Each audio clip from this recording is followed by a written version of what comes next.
Imagine segurar uma nota de 100 trilhões, descobrir que ela vale menos do que 40 centavos de dólares americanos. Imagine ir ao mercado com uma mala cheia de dinheiro para conseguir comprar um único item da sua cesta básica. Nesse local, os preços dobram a cada dia e bilionários são mendigos. Esse não é um cenário de ficção científica. Isso aconteceu no Zimbábue entre 2000 e 2009.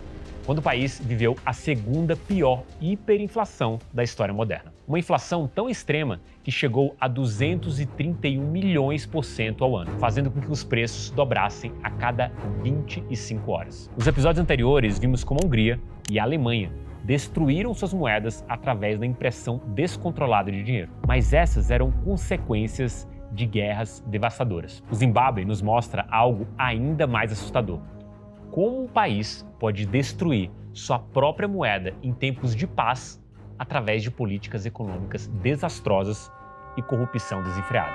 Essa é a história de como Robert Mugabe, que um dia foi saudado como um herói da libertação africana, transformou um dos países mais prósperos da África em um símbolo mundial de colapso econômico. É uma lição sobre como o populismo e a má gestão podem destruir uma nação em apenas uma década. Bem-vindos ao terceiro episódio da nossa série sobre o colapso das moedas fiduciárias. Hoje vamos para o Zimbábue, onde a famosa nota de 100 trilhões de dólares se tornou um símbolo global da irresponsabilidade monetária.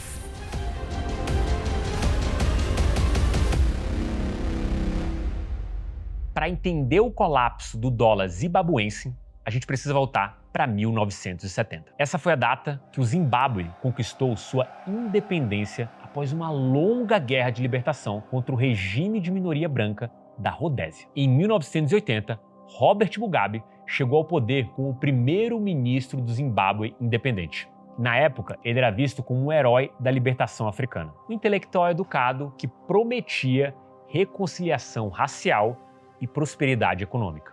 Por quase 2 décadas, o Zimbábue pareceu justificar esse otimismo. O país era conhecido como a joia da África. Tinha uma das economias mais diversificadas do continente, com uma agricultura próspera, indústrias desenvolvidas e um sistema educacional que era modelo para outros países africanos. O Zimbábue era o segundo maior produtor de tabaco do mundo. Suas fazendas comerciais, principalmente administradas por fazendeiros brancos descendentes de colonos, produziam não apenas tabaco, mas também milho, trigo e carne bovina para exportação. O país era autossuficiente em alimentos e ainda exportava para países vizinhos. A capital, Harare, era uma cidade moderna e próspera. O Zimbábue tinha uma das maiores taxas de alfabetização da África. Sua moeda, o dólar zimbabuense, era estável e respeitada regionalmente. Mas por baixo dessa prosperidade aparente, tensões sociais e econômicas estavam se acumulando. A questão da terra era particularmente explosiva. Embora representassem apenas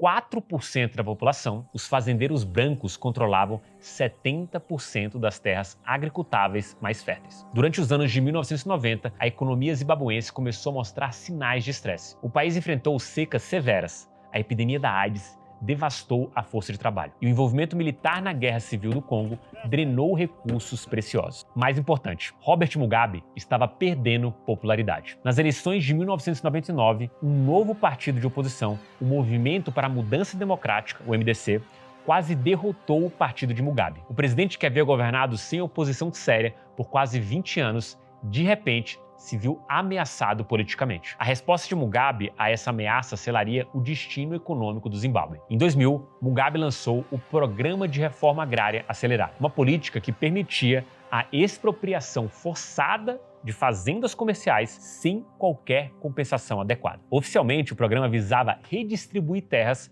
para camponeses negros sem terra. Na prática, tornou-se uma ferramenta para manter o poder político através do populismo racial. O que se seguiu foi uma das maiores destruições de capacidades produtivas da história.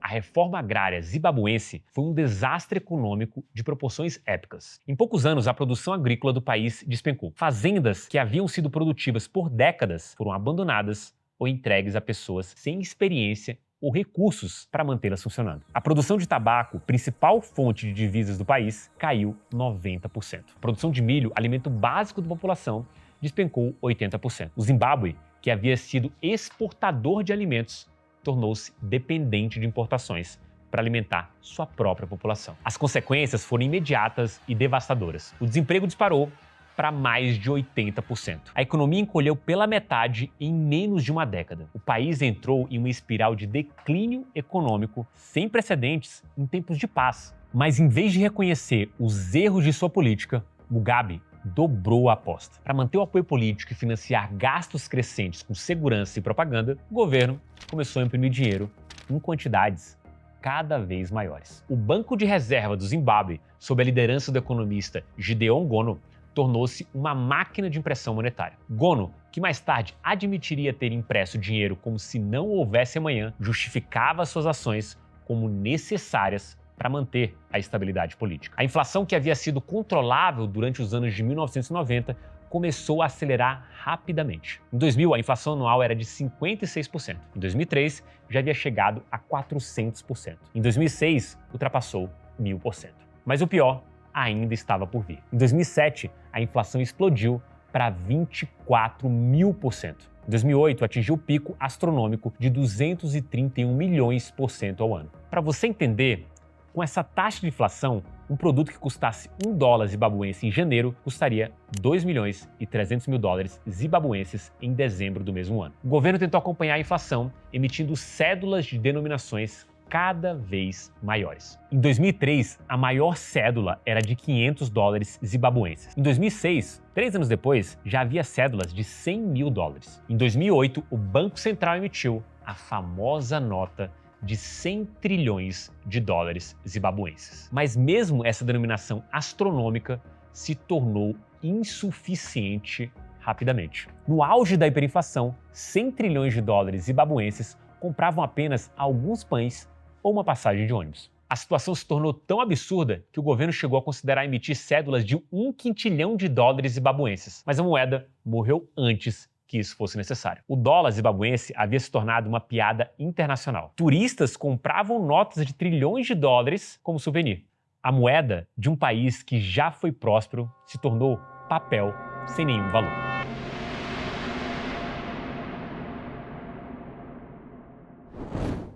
Para entender o que significa viver durante a hiperinflação, imagine acordar todos os dias sem saber se o dinheiro que está no seu bolso ainda vale alguma coisa. Imagine ao mercado e descobrir que os preços dobraram desde ontem. Essa era a realidade diária de 12 milhões de cidadãos entre 2000 e 2009. As histórias da época chamam a atenção. Um quilo de carne custava 9 milhões e 500 mil dólares. Um jornal custava 200 milhões de dólares. Para comprar um refrigerante, você precisava de 1 bilhão de dólares. Os salários se tornaram uma piada cruel. Professores que ganhavam o equivalente a 5 mil dólares americanos por mês em 2000 e 2008 ganhavam o equivalente a 5 centavos de dólar americano. Médicos abandonaram hospitais para trabalhar como vendedores ambulantes, porque vender doce na rua pagava mais que salvar vidas. As empresas desenvolveram estratégias desesperadas para sobreviver. Muitas abandonaram completamente o dólar zibabuense e passaram a operar apenas com moedas estrangeiras. Outras criaram sistemas de escambo,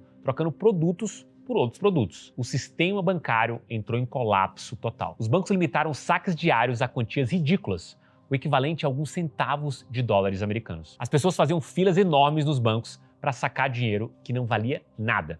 A escassez de cédulas físicas se tornou um problema sério. O Banco Central não conseguia imprimir dinheiro rápido o suficiente para acompanhar a inflação. As pessoas carregavam sacos de dinheiro para fazer compras básicas, mas frequentemente não havia cédulas suficientes em circulação. A sociedade zibabuense entrou em colapso. A expectativa de vida caiu de 61 anos em 1990 para 36 em 2006. O sistema de saúde desmoronou. Escolas fecharam porque não conseguiam pagar professores. A infraestrutura se deteriorou porque não havia dinheiro para manutenção. Mas talvez a consequência mais devastadora tenha sido a migração em massa. Estima-se que entre 3 a 4 milhões de cidadãos, um quarto da população, fugiram do país durante a crise. A maioria foi para a África do Sul, onde trabalhavam em condições precárias para enviar remessas para suas famílias que que ficaram para trás. Essas remessas de moedas estrangeiras se tornaram a principal fonte de sobrevivência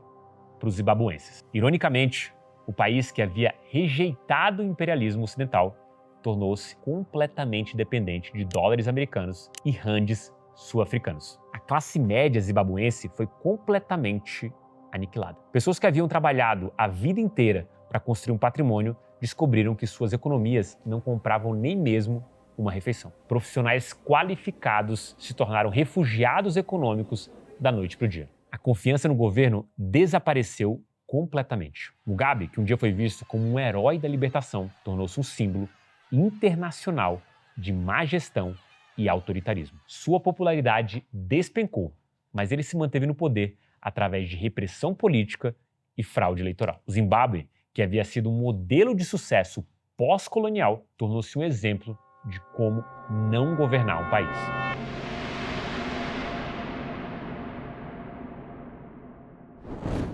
A hiperinflação não terminou por uma decisão política corajosa, terminou simplesmente por exaustão econômica. Em 2009, o governo simplesmente abandonou o dólar zimbabuense e permitiu o uso oficial de moedas estrangeiras. A dolarização foi imediata e dramática. Da noite para o dia, os preços pararam de subir.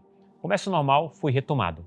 A economia zimbabuense, que havia regredido ao escambo, voltou a funcionar usando dólares americanos, randes sul-africanos e outras moedas estrangeiras. Em 2015, o governo oficialmente desmonetizou o dólar local, oferecendo trocar trilhões de dólares zimbabuenses por alguns dólares americanos. A moeda nacional havia morrido oficialmente, mas as cicatrizes da hiperinflação permanecem até hoje. O Zimbábue nunca se recuperou completamente.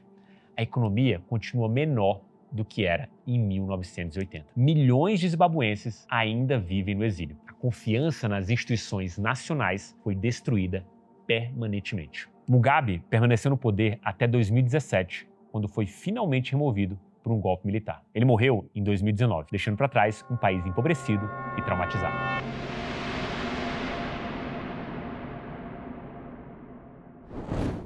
Agora me diz aí, que lições você pode extrair dessa tragédia moderna? Primeira delas, políticas populistas podem ter consequências econômicas devastadoras. A reforma agrária foi popular politicamente, mas destruiu a base produtiva do país. Segunda lição, a impressão de dinheiro nunca resolve problemas econômicos fundamentais. Mugabe tentou financiar sua má gestão imprimindo dinheiro e o resultado foi a destruição completa da moeda. Terceira lição, a corrupção e o autoritarismo são incompatíveis com a prosperidade econômica. À medida que Mugabe se tornou mais autoritário, a economia zimbabuense se deteriorou. Quarta lição, a migração em massa é uma consequência inevitável do colapso econômico. Quando o país destrói sua própria economia, sua população mais qualificada simplesmente vai embora. Quinta lição, a recuperação de uma hiperinflação pode levar décadas. Mesmo 15 anos após o fim da hiperinflação, o Zimbábue ainda não se recuperou completamente. O país nos mostra que a hiperinflação não é apenas um fenômeno histórico. Ele pode acontecer em qualquer país, a qualquer momento, quando governos escolhem políticas populistas em vez de responsabilidade fiscal. A tragédia do país nos mostra que a hiperinflação não é coisa do passado. No século XXI, um país próspero pode se tornar um exemplo de colapso econômico em apenas uma década através de políticas desastrosas e impressão descontrolada de dinheiro. Mas a história não para aí. Enquanto você assiste a esse vídeo, outro país sul-americano está vivendo uma crise similar, com consequências que afetam toda a região. No próximo episódio da nossa série, vamos para a Venezuela, onde Nicolás Maduro está repetindo os mesmos erros de Robert Mugabe. Vamos descobrir como o país com as maiores reservas de petróleo do mundo se tornou um exemplo moderno de colapso monetário, forçando milhões de venezuelanos a fugir da sua própria pátria. A Venezuela nos mostra que a hiperinflação não é apenas história. Ela está acontecendo agora, bem na nossa vizinhança. Se você quer entender como proteger seu patrimônio contra a irresponsabilidade monetária dos governos, não perde o próximo vídeo. Se inscreve no canal, ativa o sininho, deixa o like, manda para o seu amigo para ele acompanhar essa série e a gente se vê no próximo vídeo. E lembre-se, a história não se repete, mas as lições são sempre as mesmas.